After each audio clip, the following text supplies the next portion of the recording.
Welcome to another edition of Road Trip, and today we're going to take a drive over to the Hyalite Reservoir area 16 miles south of Bozeman, Montana, the most popular year-round outdoor recreation area for the folks who live around these here parts.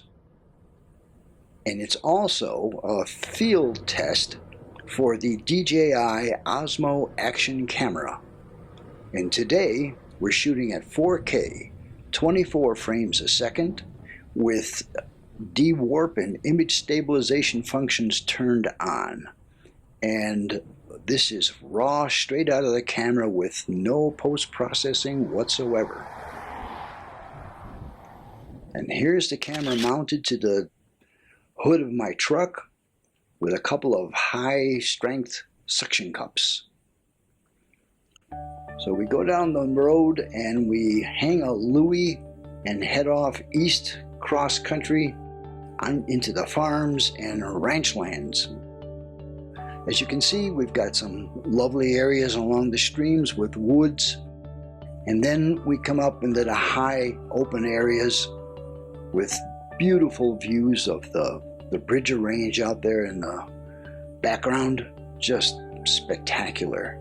Eventually we get to the Hyalite Canyon Road, and this is a narrow, deep canyon that runs along the Hyalite Creek on the right, and it doesn't take very long before it starts getting a little treacherous at this time of the year, because there's a lot of shaded areas.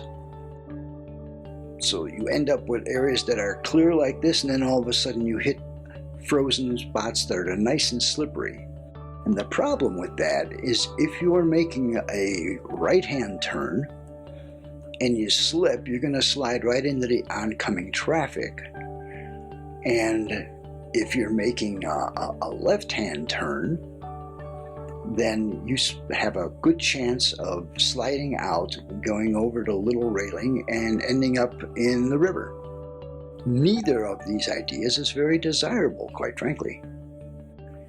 But eventually, the valley starts to widen and open up, and you just get these spectacular views. And any place folks can park, they do. And here's one of the trailheads. Folks come out here to ski, cross-country ski, downhill ski, hike, bring their dogs out, snowshoe, and even climb. It's just beautiful views as you're driving along. It's just gorgeous scenery. Eventually, after about 7 miles, you end up at the reservoir itself. And here we are coming up on the main parking lot. And this is not a small spot, but Montanans seem to love winter even more than they love summer. And so anything that you can do outdoors, they're doing it. And once the designated parking areas fill up, folks just park alongside the road. I should probably mention that today it was 25 degrees, no wind, almost dead calm, and bright sun. So when that happens at these elevations, it feels like it's 50 or 60 degrees. It's absolutely perfect winter weather. There's some folks out there on the ice fishing, which is an activity that I really don't get, but I have been told that if you do catch fish, they're already flash frozen. So you got that going for you, which is nice. So you make a right and start heading off across the dam itself. And here's folks enjoying the scenery while they're sitting on the ice fishing. And it's about a half a mile across this dam area, or the dam area. And here's some more folks that are out there ice fishing and actually having a barbecue, believe it or not. On the other end, there's another parking area because there's another trailhead. And you have to be very careful around these because folks here tend to let their dogs off the leashes, and in the snow, dogs get absolutely crazy happy. So you have to be careful that they don't try running out in front of you. So now we're heading up the reservoir itself, which is about 3 miles long. And as you can see, the road is completely snow covered. It's very hard-packed snow and ice, and it's kind of like driving over a washboard. Main problem we have here is the proximity. That truck is only about 2 feet from my left-hand side, but due to the wide angle, it doesn't look that way. Here is a view in the summertime, and this is the main campgrounds down along the edge of the water. Simply spectacular. This is one of the campsites, and you can come down here with your travel trailers and big motorhomes. It's an interesting drive, but it's absolutely beautiful. And this is what it looks like in the wintertime. So moving along, as you can see, you don't want to get too close to the right-hand edge because it's a nice drop-off. Here's a youth camp set of cabins for the summertime, I guess. We're heading down to the fork in the road, the famous fork. If you head off to the left, you're going to be taking the road that leads up to Palisades-Falls, the first of 8 falls along this trail. It's beautiful. But I've got the best high-rated snow tires on my truck, and they're softer compounds, so they're squidgy. And you don't get quite that same solid feeling that you would with regular tires, but you get better traction. So here we are at the fork, and if you go left, you're going to go, and this is a hike that takes you to Palisades-Falls. I did this on Christmas Day, and this is the view. It's a beautiful little canyon, and in the summertime it is a very, very popular place. Hard to get any kind of photography in without people in it as well. But we're going to go on the right-hand fork, and that's going to take us another 2.5 or 3 miles down to the main trailhead. But you'll notice that the road got considerably narrower again, and you still got drop-offs on the right. But you don't know how solid it is over there. So when you get oncoming traffic, it makes it a little interesting, but it's a fun challenge. And I mean, come on, the driving the scenery is fantastic. But here's a guy who has a whole lot more faith in my driving than he should, because I only passed him about a foot from my right-hand edge of the truck.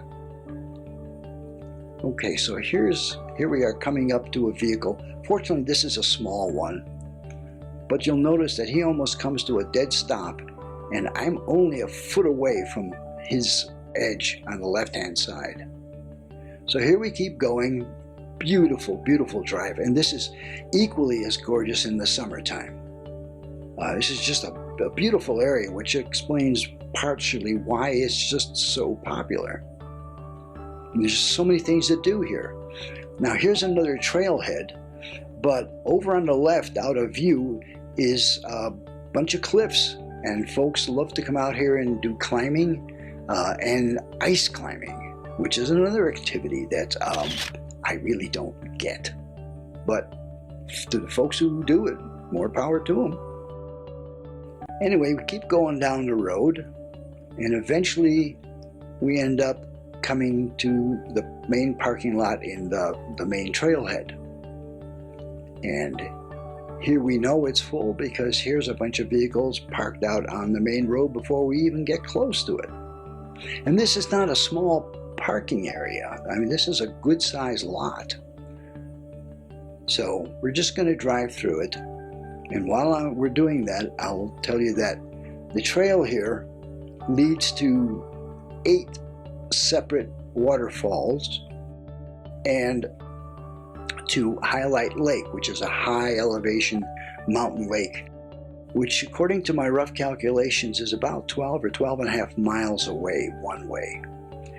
So I've not been able to get there yet, but I am going to hike, or at least show you some of the photos from the hike up to Grotto-Falls, which I did last winter. That was fun with a lot more snow. Oh.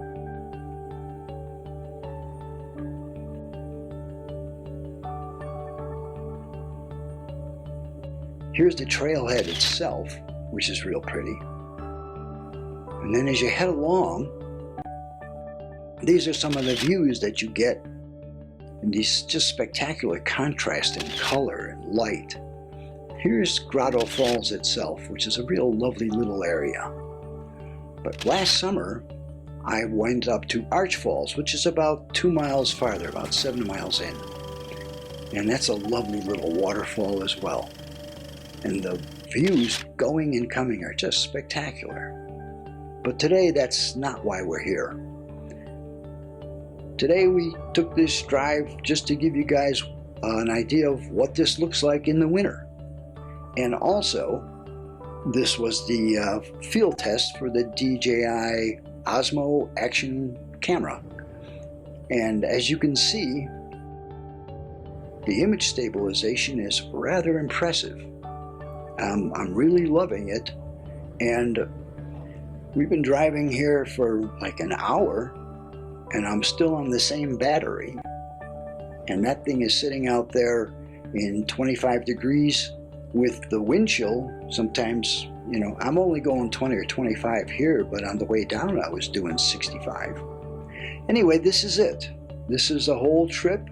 We're gonna park up here, take it easy. I want to thank you for joining me on this drive and hope you enjoyed it.